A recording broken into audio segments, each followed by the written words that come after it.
unmute myself. There we go. Hi, I'm Joe DeLallo. I'm the owner and founder of Storybee.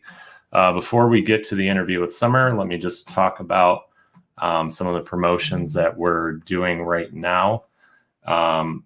So right now, on the Storybee website, if you wanted to save 20% on your bookings, now's the time. You got to do it before the end of the year. The promo code is BUZZ2020.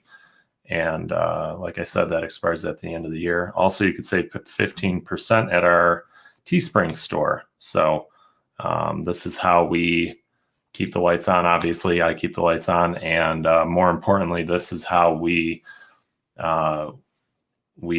start the conversation about what people's stories will be. So without further ado, let me introduce Sommer Steelwood. And please, before I forget, like and subscribe if you can. I hate being that guy, but I got to do it. So anyways, Sommer is next. And I used to work with Sommer at Chick-fil-A way back. Let me pull these banners off. I used to work with Sommer way back. I think it was about 8 years ago, back when I first started living in Georgia. While I was getting my feet on the ground as far as video goes, I had to find a day job to contribute to the family pool. So I was working at Chick-fil-A, and one of the many awesome people that I worked with there was Sommer. And I lost contact with her for the years since I left there, and most everyone. And I just saw her pop up on my notifications list as far as a contact goes, because I didn't have her contact back then. But I got her contact again, and we connected on Facebook. And she was telling me about her story, and I just everything that was going on with her, and some of the fertility stuff, infertility things, and health issues that she was dealing with were it's a story that needs to be told. And I probably didn't put that in the best words, so she can clarify all that. But anyways, this is Sommer Steelwood, and I will bring her in now. Hang on, and you're on mute. Go ahead. Sorry. Hello, I'm Sommer Steelwood. How's it going? So, Sommer, did you, I know we're still, Storybee's still pretty new, and we haven't done many live streams. This is the second one. So there's probably not a ton of people watching live right now, but do you have anyone that you know is joining us? Not that I know of right now. Everyone's actually at work right now who would be watching, so I got to post it after the fact. Yeah, that was the same case with Matt. I know everybody wanted to see it, but it was like, the free time is Friday during the day. So we'll roll with it, and these will all be available after we're done. Okay. So let's get reconnected.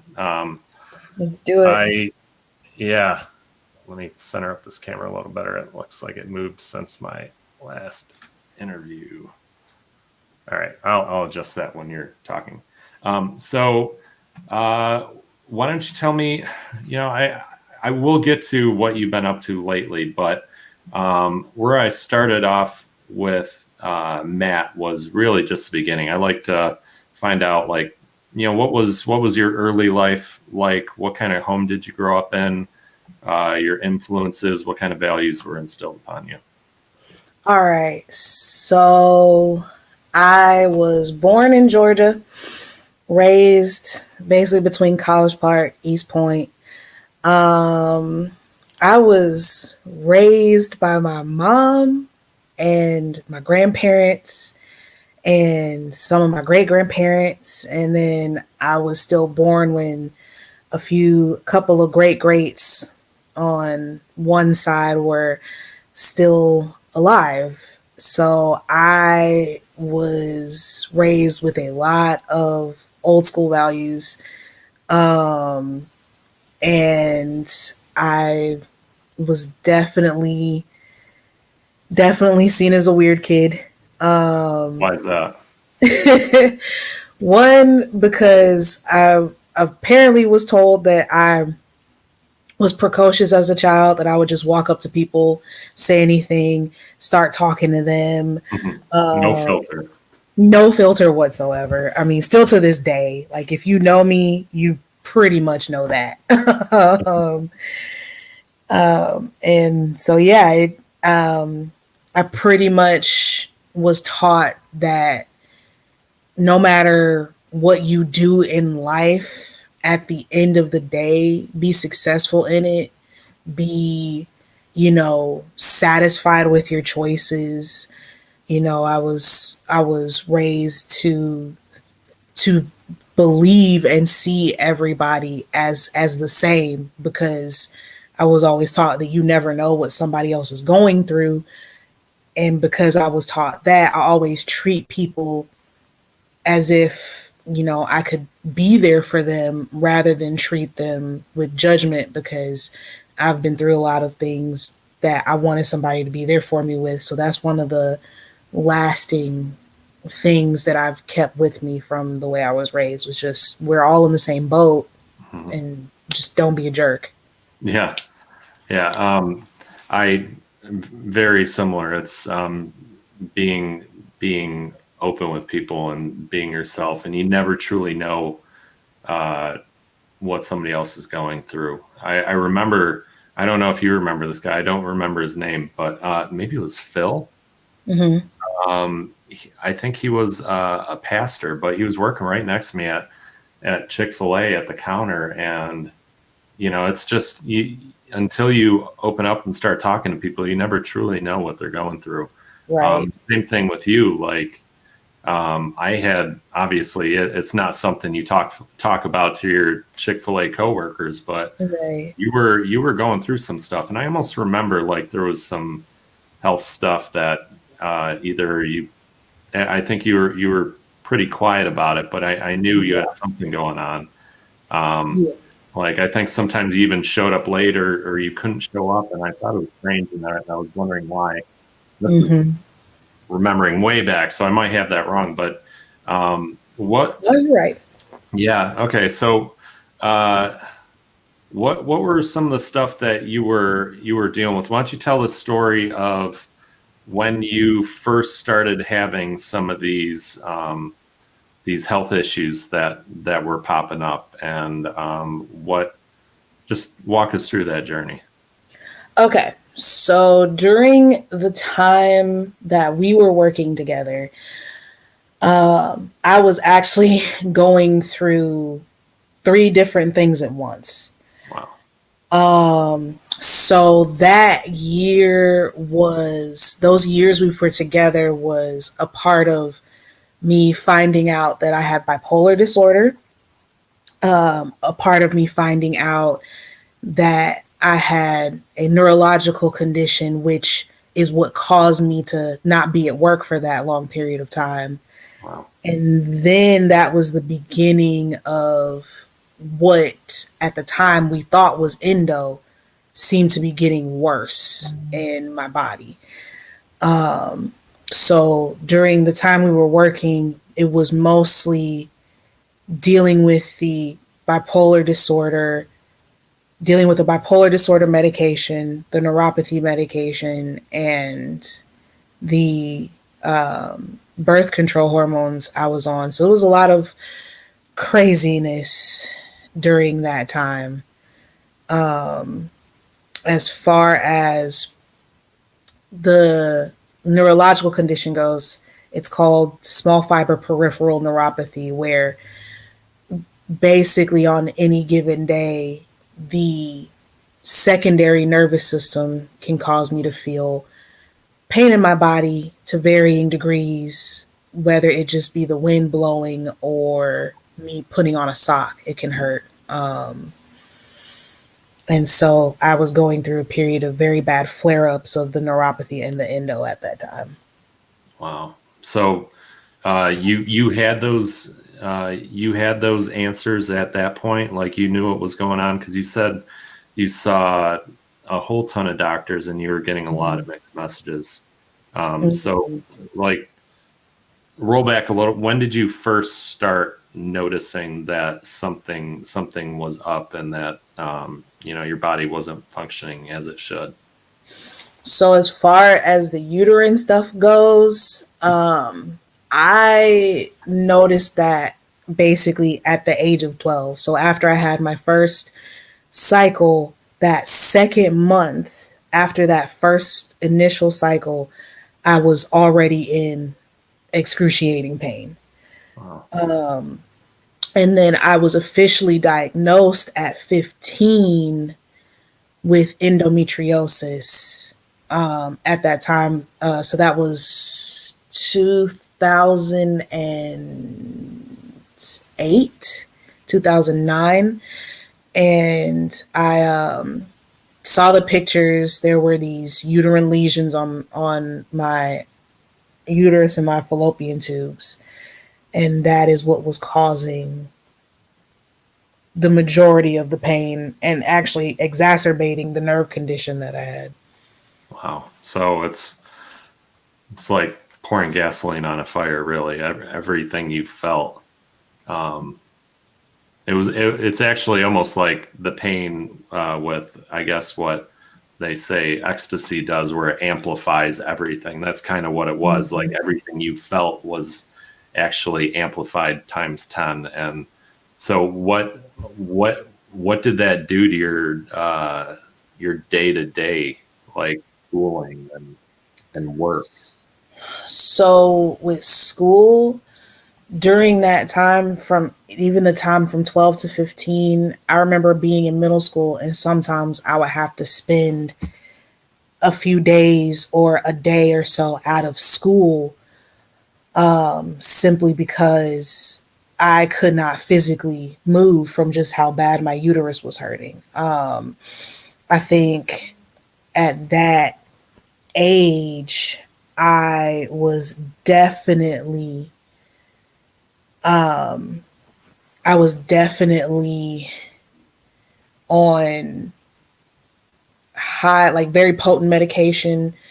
I was using heating pads. I was doing every single solitary thing, just being a preteen and a teenager, just trying to like be normal. And at one point, my junior year of high school, I actually had to come out of school for a whole semester and do hybrid school because of just my uterus and my neuropathy flaring up at the same time for like 6 months straight. Yeah, unfortunately, you didn't have this stay-at-home schooling option that kids have now. Right, exactly. Nah, definitely not in a not as feasible to do in 2009 as it is now.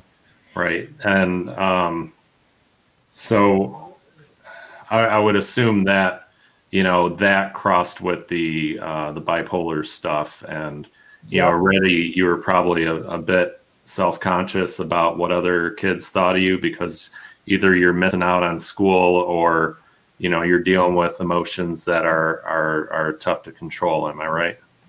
Yeah, and I was at that time also being, bullied and dealing with a lot of other personal things in my life that a kid, a teenager, let alone anybody should have to go through. So there was all of those, the endo and the neuropathy at that time. Then you're dealing with, kids bullying you and kids who have been bullying you since the third grade, all the way up until you're like 15, 16, 17 even. And then you've got like just everything else that is life to deal with, which is school and trying to have a social life as a teenager. How did that affect you as a person, and as far as like, um, you know, uh, did that change? I'm thinking of like the nature versus nurture. I think you're naturally a bubbly, happy person, but if anybody goes through a whole bunch of stuff long enough, it changes you. did the bullying and this health conditions, did it kind of change who you were at all versus who you were created to be? Oh, most definitely. It definitely made me a lot less confident in my skills that I've known that I've had for a while, that I'm good at. It killed that confidence because one, I didn't think I'd ever be able to do it. And two, I was with the bullying, they, shot it down and shot me down. And so I didn't open up, and I also became fiercely defensive of myself, Hmm. which is something I'm currently working through just as a person with, the proper help. That's good. So you've come a long way since then. Like I know I'm 36 now, and I know I'm a completely different person than I was when I was younger. What are some of the lessons? Um, what are some of the lessons that you've learned um, since you've gone through all this health stuff and everything that you're dealing with, like to where you are now? It has just the recovery from this surgery alone has been eye opening. Um, You and know what? Let's not talk about the surgery yet okay, because um, I know that information, but I want to make sure they mhm, know it. But okay, um, yeah, why don't you roll into that? I'm sorry about that. okay. So as far as just retrospectively, I guess I have one of the things I have learned was that I call them the pain-gree years because when Wow. you are in chronic pain, you're not really a nice person. Especially when so much is predicated on whether you hurt or not, Yeah. and it could just be something as simple as getting out of bed can just be excruciating some days. Wow. And I had to learn to accept who I was in the present rather than trying to be what I thought I was supposed to be, if that makes sense. Yeah. Um, and as far as so you've gone through. You said you've gone through this. How many years have you been going through all the doctor visits and all that? And what were the message? You said you've gotten various messages from the beginning of you seeing your OB to whoever you're seeing now. Like, what were the messages as far as all of that goes? So, my first gynecologist, she was pretty great. She was the one who diagnosed me. Um, oh, wait. No, actually, never mind. So, I flipped them. So, my first gynecologist was a man. Uh, very much an older man. And when everything started, this doctor basically felt like I would grow out of it. Hmm. This is just hormones. And once my hormones would balance out, by the time I'm in my 20s, I should be fine. Um, Another doctor basically tried to insinuate that I was faking what I was going through for attention. Wow. And that was surprising because she was a woman. It was surprising that that came from another black woman who happened to be also a gynecologist. And that was probably when I was like maybe 12, 13. She was saying that I was faking it. A lot of the time when I would ask for like help or maybe surgeries that could help, they would say I was too young, or um, that they didn't want to go back in because with endometriosis, the risk of going in is creating more scar tissue, thus creating more pain.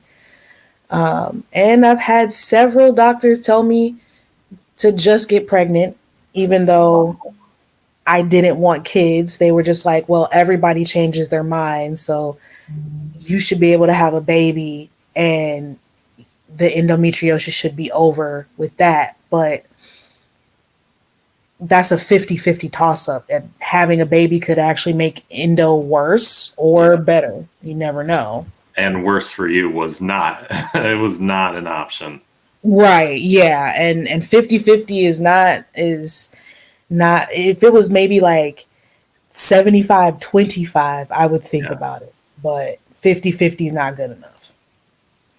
For sure. So when did you start getting close to the solution stage as far as the messaging that you're getting when you finally realized that, okay, this is the operation that needs to happen? Like who was the first person who started, like, you felt like really connected with you and started listening and having answers for you?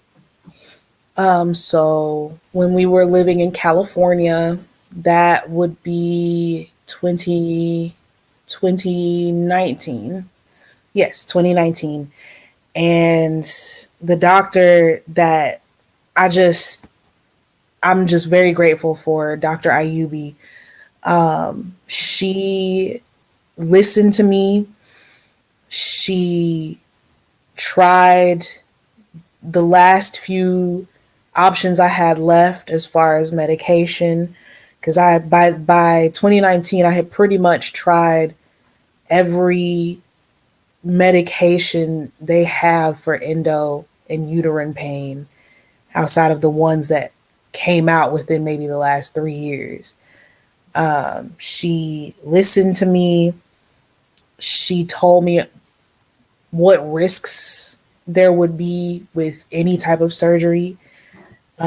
She really took care of me. She was honest. She didn't beat around the bush. And, she even said that if I did change my mind, she would help me with any type of fertility issues I would have. And she even recommended me to a research facility for endo,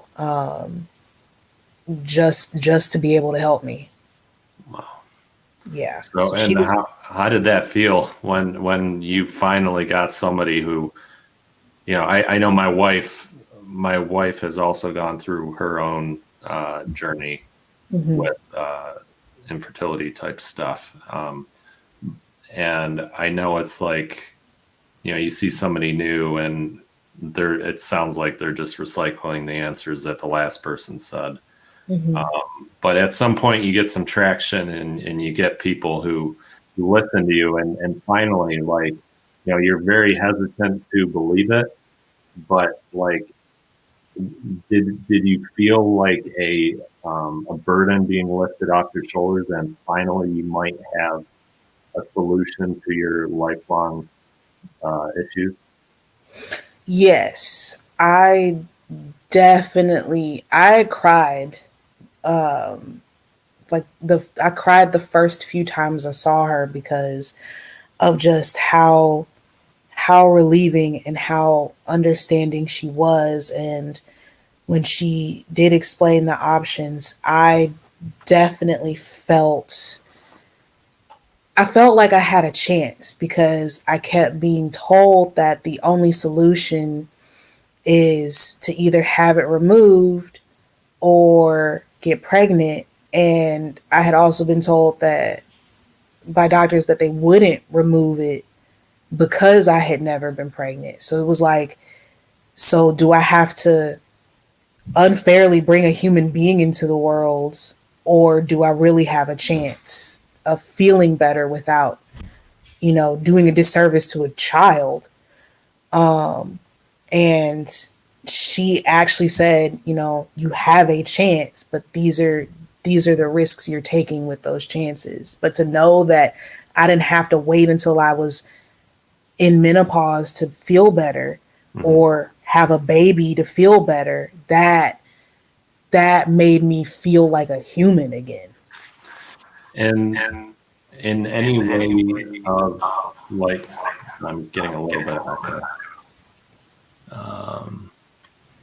Anyways, in in any way did any of um, all the pain and the stuff you were going through with the I'll call it infertility stuff, even though that's all of that stuff that was happening with the endometriosis. Did any of that contribute to like you didn't even want to think about having a kid because like your reproductive system this whole time just has brought you nothing but pain? Was there a correlation with that at all? So I didn't. So since I was 12, I knew I didn't want kids, Mm-hmm. and I've known. Yeah, I've known since I was 12, but the pain that I was going through definitely solidified how made up my mind was. Um, and we don't have to jump into it if because I know we're live. But is there a specific reason why I was age 12? I had already had to raise myself, basically, and I was helping to raise my brother. And at that time, it was just me, my mom, and my brother. And I realized once my mom got remarried, um, I realized that I feel happy when I think about being an auntie or think about, being a teacher or a mentor more so than I think about being a parent. For me, it's just I understand how big of a responsibility it is, and you're a parent for life. And I don't necessarily want that responsibility. Yeah, you already had to uh, be a parent to your siblings, like you said. So Mm, you kind of already went through all that. yes. Yeah. And it wasn't a terrible time. It wasn't traumatizing. None of that. I am okay. Like I'm satisfied with the fact that there is nothing in me that makes me feel motherly toward Mhm. anything. And that's Um, okay. Everyone's different. Not mhm. everybody has that call on them. Um, so where I guess we could talk about current day because when I reconnected with you a few weeks ago, I was surprised to hear that you literally got this surgery and that um, it sounded like things were already changing for you. So why don't you talk about what the surgery you had done was and uh, what it's done for you already and kind of like, um, your outlook now that it's out too. Okay. So I had what is called a total hysterectomy, where they remove your fallopian tubes, your uterus, and your cervix. I Wow. elected to keep my ovaries. Um, and so And why this, is that? oh, my ovaries. One, because if they take them out, I actually immediately go into menopause, and I'm 28. I don't want to be going through menopause at Not 28. yet. Right. And the second reason being that I just wanted to have the option of keeping my eggs just in case. Because even though I do have my mind made up, I'm still a human, and I'm not going to make a decision that jeopardizes me completely. Um, Right. How you feel about things now that you've gotten your surgery. I mean, you don't know exactly how you're going to feel like after the dust has settled, right? Because you could change right, your mind for sure.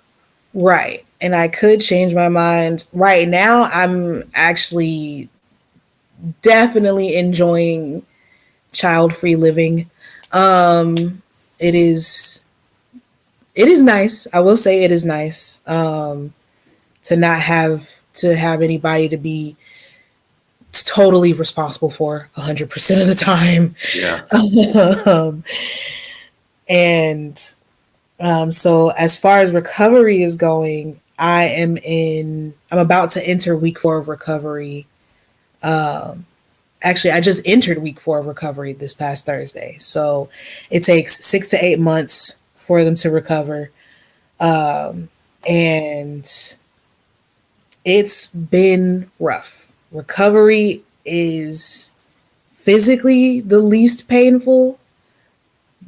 However, it is also the most mentally frustrating thing ever. Why is that? Because you, at least for the first month, you are mostly incapacitated. Mm-hmm. Because for me, I had a total abdominal hysterectomy. So they went through my abdominal muscles rather than with a robot or through the private area. And so when you have that happen, your abdominal muscles are weak because they've been cut, nerves have been severed in certain. Yeah. Yeah. So because you're incapacitated, like you can't do anything. You can't bend over. You need help going to the bathroom. You can't shower by yourself. You can't lift like nothing for the first 4 to 6 weeks. And then your hormones after the surgery are immediately out of balance. So hormones mixed with I have to sit here all day and do nothing, just it drives you crazy. You get a little stir crazy, and there's nothing you can do about it because you can only do as much as what your body will allow with this kind of recovery. Yeah. Wow. So, and I suppose that's probably also why you booked this interview like 2 weeks out. Yes. You were in the thick of it. Yeah, I wanted to make sure I would be mostly feeling okay, which I am today. Good. So now that the hardest part's over, how are you feeling today? And do you kind of feel like, maybe this is how, for lack of a better word, normal people, this is how people are supposed to feel? It has been, actually, it's been really hilarious because this former pain was 16, 17 years of my life. So moving without feeling anything, like feeling no pain whatsoever, has just been kind of funny because my brain's going, oh, you can't do that. And then my body is like, but we can though. So, So you're rewiring yourself almost. yes. Yeah. I've had to rediscover. Yeah. I'm rewiring and rediscovering myself. So do you have like a bucket list, a healthy bucket list now, like all these things that you couldn't do before that you want to now do? 100%. I'm even adding to it. There's so many things I want to do that I was told that I wouldn't be able to do. And I actually can now. And that is more motivating than anything, is the fact that I have the control. Wow. And I think you shared with me also some of your plans for the future as far as career goals. All I know about like what you've done career wise was Chick-fil-A, and I don't even know how long you worked there. But what was your most recent work, and what are you planning on doing for work? So my most recent work has been dog sitting for Rover Dogs. Oh yeah, we've done that. Yeah, I love that job. Had some of the best dogs, some of the best clients. Once I begin easing myself back into human life instead of pain life, I will actually be beginning to push myself into the singing industry, the performance industry. It's something that I've wanted to do since I was 6, 7 years old. And there have been many circumstances in life that have kept me from that. But now there's nothing holding me back. And I just want to try it and see what happens. I don't care if I'm famous. I don't care if only 5 people know I'm at the Playhouse every Sunday. I just want to do it because I can. Wow. And I'd be happy to follow up with you and when you start pursuing the music thing and putting your voice out there. I think that is cool. You also said something about a ministry type thing, correct? I am an ordained minister. I have a certificate, but I am not licensed to practice.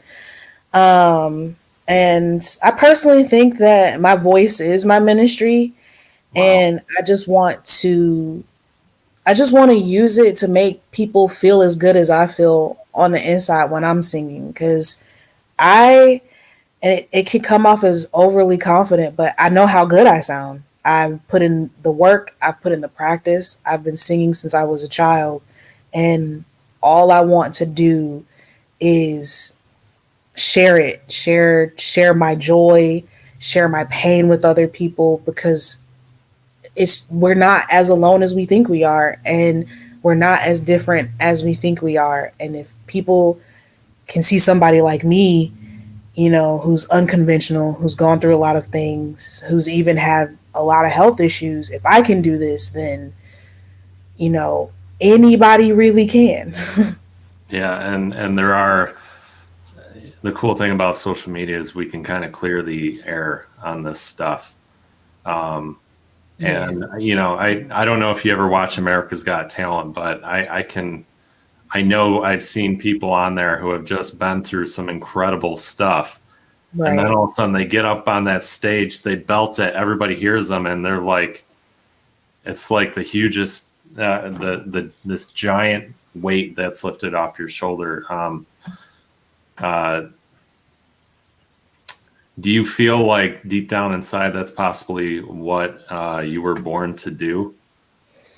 I definitely do. I feel like, yeah, I really do. I really do feel like this is something that was on purpose. What I have was on purpose, and that it's not meant to be some kind of secret. And I need to not be shy about it. I need to be bold and confident and ready, because I have taken the time to develop those skills. And it'd be a real waste if I took all this time to develop what I have and not do anything with it. Yeah, that to squander what you were meant to do. I think those sort of things kind of they eat you up inside. Yes. And I know with me, and even when I'm doing with Storybe, it was one of those things that it was, I kept hearing that voice in my head. You need to do this. You need to do this. Um, do you feel like if you don't address that, like, um, you'll never be fully happy? Yes, I have to at least see what happens. I was always taught to try, and Yeah. not necessarily the nothing beats a failure, but a try thing. I was more taught to try with no expectations, because if you're trying with no expectations, it's a lot easier to take disappointment, but it also makes you a little more humble when it comes out as a surprise. Um, I I had let's see. We've gone through the majority of the questions that I wanted to talk about. But as far as like, how did you get through? Just rolling back a little bit, recovery. You said you have a husband. Is he the one that kind of helped you through all this? as far as your recovery? Yes. Why don't you brag about your husband a little bit? Yeah, I And do where have did you that. meet too? Like, here, I want to hear the story. So, okay, so the story is pretty dorky. Um, so he had no idea I existed, and I had a crush on him that started in high school. Um, I met him through one of my girlfriends who was friends with him, and he, I never said anything to him in high school, like at all. So he had no clue I had a crush on him. He had no clue I existed. None of that. So let's see, that was 2010. So fast forward to 2012, and I find him on Facebook. And I'm the one who slides into the DMs when, when people were still uh, communicating through Facebook DMs. And I asked him out on a date, and we decided to go on a date at Dragon Con together. And that was really a quality first date. Yeah, And yeah. So he's got some dorkiness in him too, then. oh, he's a giant nerd, and I love him for it. And so I dressed up as Harley Quinn, and he had on a Frankenfurter T-shirt, I believe, and we Mhm. went to the Rocky Horror Picture Show together at Dragon Con. And from that day forward, we've been together ever since. We've been together for about 8 years and married for 2. Yeah, And so he's been a great you, nurse. yeah, you dated a while. Yeah. Yeah. Well, my wife and I, we dated 7.5 years. See, same, Yep, yeah, almost as long as you guys. yep. And actually, we were set up through mutual friends. Like, so yeah, we got. I know the story. My wife's been through infertility. We see this is Mhm. already, like, I talk about this all the time. This is one of those connections where Mhm. we may have been born in different states, but we're not. We're all connected in some way. Oh yes. Um, so any other family type stuff that you want to spotlight and talk about as far as Um, preserving your story?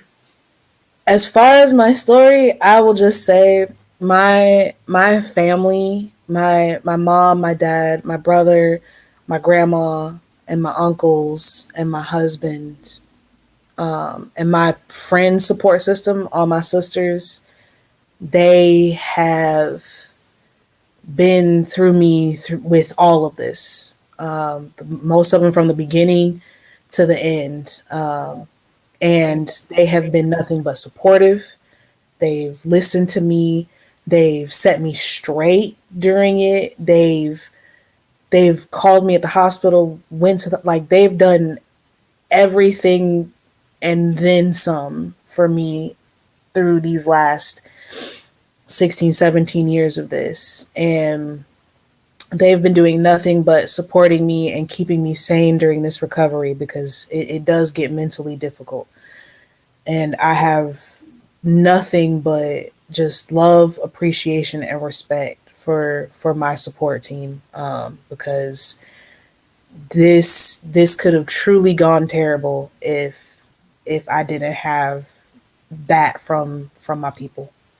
Yeah, and with all the stuff you were dealing with, there sometimes people will think, well, she's too much trouble. I Mhm. will just you know go go our separate ways. But it's Mhm. not like your family was there for you, and they're still there for you despite everything you're going through. Yeah, yeah, I've been thrown away and abandoned in many ways, but when it comes to my family and my set friend group, they've never left me stranded. And healthier me is just going to do nothing but show them that I've appreciated it this whole time, and now I can physically show them that I have by making them proud of me and by actually keeping my word and going after what I say I'm going to do. Yeah, and some part of you says that you need to prove this to yourself that you can do this. Absolutely. Yeah. I need to see. Because at least if I see and I fail, then I know, okay, did I fail because I can't? Or did I fail because I just didn't do it right this time? Versus I failed because I'm hurting, or I failed because I'm tired, or all of these other things. So Yeah, there's I no have to, excuses anymore, right? none whatsoever. The only thing holding you back is you. Right. Yeah. And it's kind of fuel, like that thought of the only thing holding me back is me is my motivation, because it's like, why should I, after everything I've been through, why would I hold myself back anymore? Yeah. Um, so, so also, we'll get to that big final question, where you kind of need to put that out there and stick to it, right? Mhm. Um, Yeah. but so, uh, what was I going to ask? Hang on. This is the trouble with doing it live. Like when I'm sitting down in the room with someone, I can have a brain fart. When I'm doing Mhm. it live, people are watching, saying, get it going, get it going." Yep. Uh, wh- oh, right. Yeah, I remember I was going to ask. And that's why I got a piece of paper here. I got to remember to write stuff down when I think of it. Um, so, as far as like some of the health stuff that you found out, uh, Hmm. was there anything where it was like, gosh, I wish I learned this sooner? Or, I know I keep bringing up my wife, but she's been through a lot of crazy infertility journey stuff. And like, I know for her, and probably you too, you're constantly searching in Google, trying to Yes. figure out, okay, maybe this is what I have, this is what's going on. Like, what were some lessons that you learned that if you could pass that on to other people who have gone through what you've gone through, like, I want people to know, okay, this is what I found out, this is what I found out, and that there's hope. So, okay. So I definitely found out a lot of things through my research. And one of the biggest things, I cannot stress this, if you are going to the doctor for anything serious or for any like thing like chronic illness, just ask every possible, question that you can think of, period. Like in regard to your illness, your treatment, why the doctor's suggesting this treatment, what are the side effects, what are even the lesser known side effects. Um, Even if they and sound ridiculous. right, even if they're ridiculous, like you need to know every possible thing, because not every doctor checks every chart. Not every doctor checks every file sent over. Not every doctor checks the medicine properly. So it is up to you to make sure that you help them do their job. And even if you have to be annoying, it's okay to be annoying, because in matters of your health and life, you must be you must be as serious with that as possible. The other resources is to other Black women as well. UFE, which is a uterine fibroid ablation, is a surgery that can be used for women with fibroids who don't want their uterus removed. And that is an option that most insurance will cover. I elected to have the hysterectomy instead of the UFE, simply because the doctor felt like my fibroids would come back, which is something that can happen.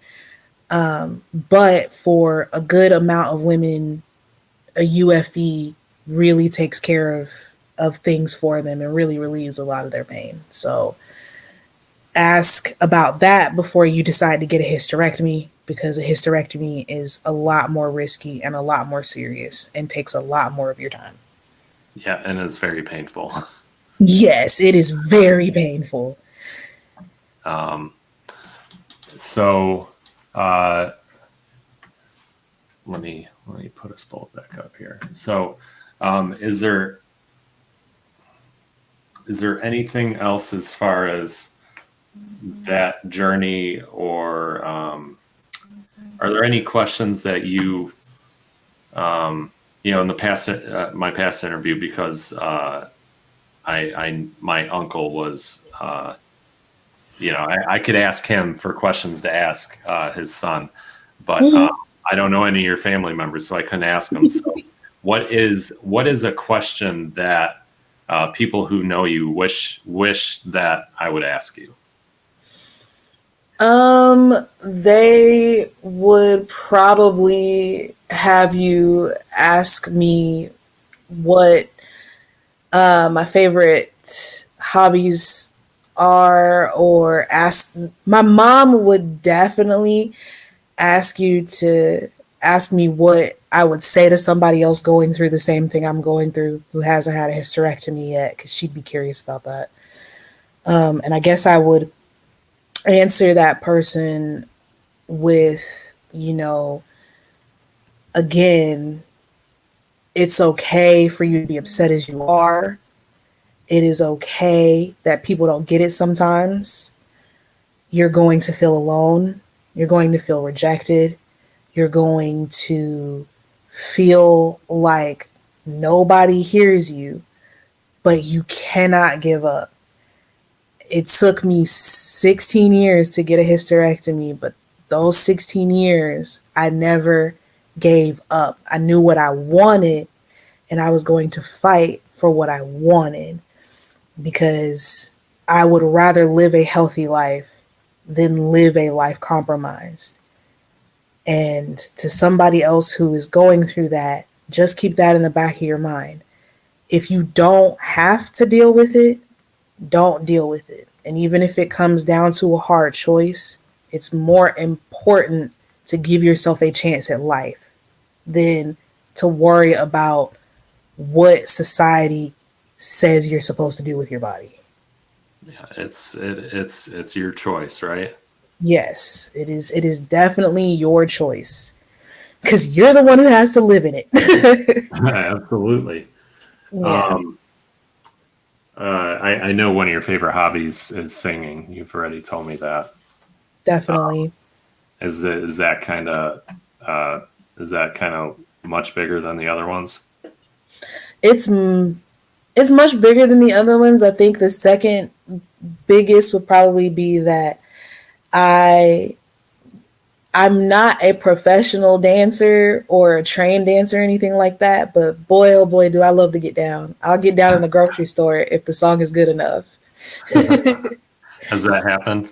Yes, I do it with my husband all the time. I'll start dancing and he joins me, and we'll be in like the frozen food section goofing off. And sometimes people dance with us and sometimes people laugh. So it's just good fun. What grocery stores play that kind of music? The Kroger where we live is pretty hip. They're on it. The DJ they got in that back room is pretty good.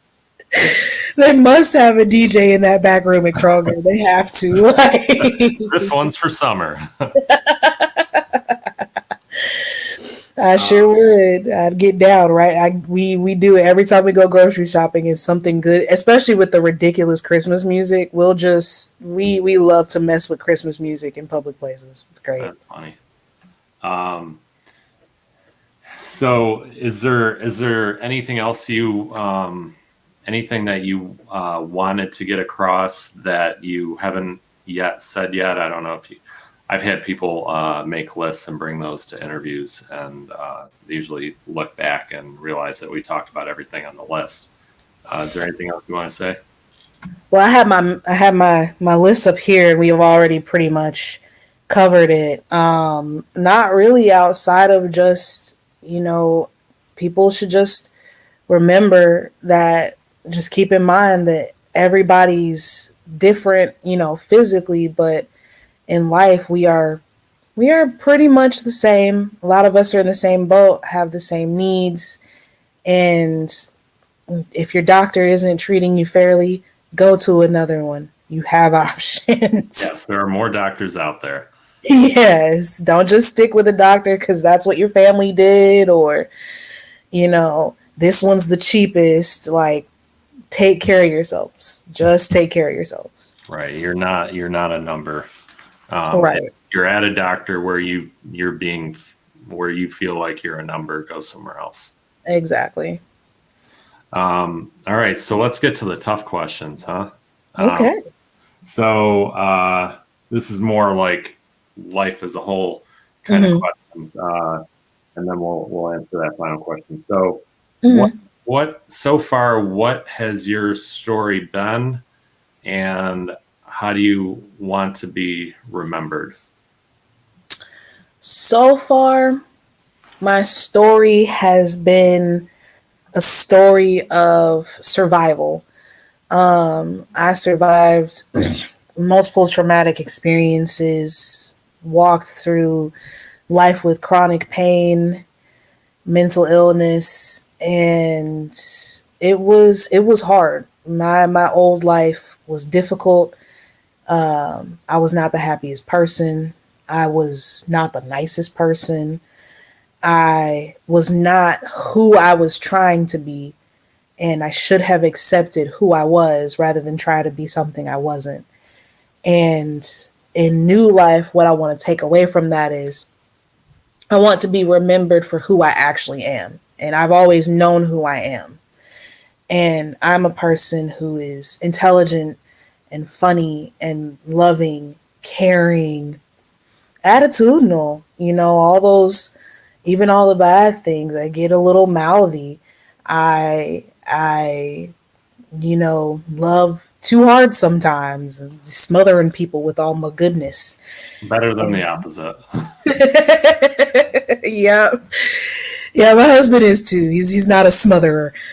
And so the way I want to be remembered is just I want to be remembered as who I am. And I am Sommer Steelwood. I am strong. I am a person of merit, a person of integrity. I'm hungry for life, and I just want to do the right thing and succeed at doing the right thing. Wow, And have fun doing it. that's noble. Yeah. I like it. All right, so I'm gonna ask the big story bee question. So, you kind of already touched on it a little bit with your last answer, but Sommer Steelwood, what will your story be going forward? It will definitely be look out because here I come. You don't even know what you're waiting for, but once you get it, you will be satisfied. Like that is where I'm at right now. And 10 years from now, are you going to be, I mean, like you said, you're going to give the singing thing a shot, but at least you're going to give it a shot. So who knows? I mean, I know you're saying you're going to do that, but whatever you do, watch out because you're going to get something done. Yeah, exactly. Something's going to get done. And I know what those things are. 10 years from now, hopefully I'm making money doing pretty solid gigs as a singer. That's my goal. My first goal right now is to just start performing at open mic nights once things get back up and running. Once Corona is safely handled.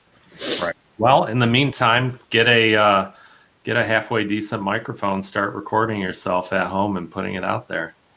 Exactly. Yep, you're right. Working on it now. All right. So I think we've covered everything. Is there anything else you want to talk about? No, I think that is it. Cool. Well, I really enjoyed our conversation. Let me throw up. I really hate doing this stuff, and I should probably stop giving this terrible disclaimer. But Mhm. I feel bad. But I do have a business to run here. Mhm. All right. Anybody who's joining us, I mean, you know what? It's not a negative thing because No. what's at the bottom of your screen right now is your opportunity to also capture your story as well.